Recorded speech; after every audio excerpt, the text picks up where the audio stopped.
Advocates of tobacco harm reduction celebrate e-cigarettes for their capacity to support smoking cessation. This capacity is not only contingent on the product's intrinsic characteristics. Regulatory decisions may increase or decrease the appeal, accessibility, and affordability of e-cigarettes relative to combustibles, affecting substitutions. For current smokers, switching to e-cigarettes improves health outcomes, but e-cigarette use among never smokers represents a net increase in harms, although there is some disagreement about the extent of that risk and whether young people face specific risks. Regardless of the validity of those concerns, there is a pragmatic argument for taking such concerns seriously. The mere perception that vaping harms children impedes policies that would otherwise save lives by encouraging adult smoking cessation. And since proximity to adult smokers is an important driver of youth smoking, regulations that inhibit adult smoking cessation ultimately harm children too. Ultimately, e-cigarette regulation should encourage current smokers to switch to safer alternatives and discourage uptake by anyone for whom e-cigarette use represents a net increase in harms. A continuum of options for e-cigarette regulations exists, ranging from prohibitive to unrestricted approaches. Perceiving an absence of evidence with which to inform policy design, regulators have often defaulted to prohibitions.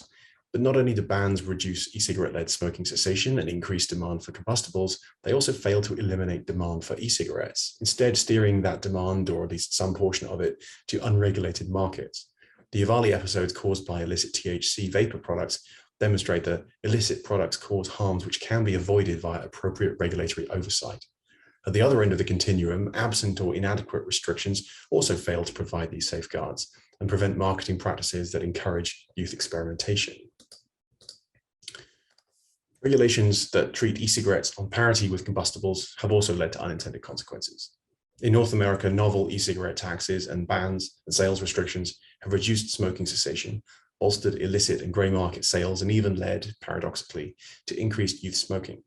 Smoking is many times more dangerous than vaping, so if e-cigarette restrictions drive even a small number of consumers to resume smoking, that could subvert any public health benefit from reduced vaping. Risk-proportionate regulation would encourage substitutions to lower risk products. However, regulations that make e-cigarettes more attractive to smokers can make e-cigarettes attractive to non-smokers, since some preferences are common to both groups. In such cases, the goal of supporting smoking cessation trades off against youth experimentation.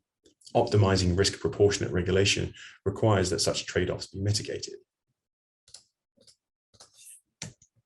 Taxing e-cigarettes reduces demand, and price-sensitive groups, including youth, may be especially responsive to taxation. However, the utility of that reduction is offset by resumed smoking or decreased cessation. That suggests that e-cigarette taxes should only be adopted in concert with increased taxes on combustibles to maintain a differential that supports switching.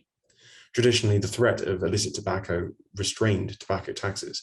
However, the availability of e-cigarettes may attenuate smokers' tendency to respond to increased taxes by embracing illicit sources.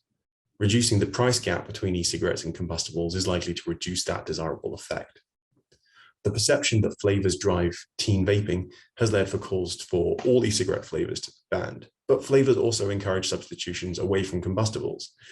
A degree of heterogeneity in flavor preferences across age groups, indicated by some studies, suggests that adults with a history of smoking may have a greater preference for tobacco, menthol, and mint flavors, plausibly because those closely replicate the experience of smoking. Permitting then at least these flavors could help facilitate smoking cessation, especially if menthol cigarettes are to be banned as per the FDA's recent announcement. Bans on other flavors should be limited to those that specifically appeal to children. The introduction of widespread tobacco advertising restrictions is also associated with reduced smoking prevalence.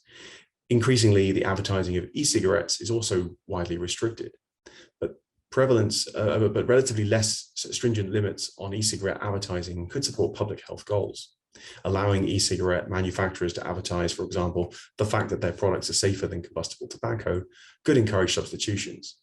Meanwhile, limiting placements of these messages to age-gated venues, or those where tobacco is already sold, or even the products themselves, would minimize non-users' exposure to messages that might encourage substitution. Similar nuances may inform the design of other policies, including nicotine limits, health warnings, and public use bans.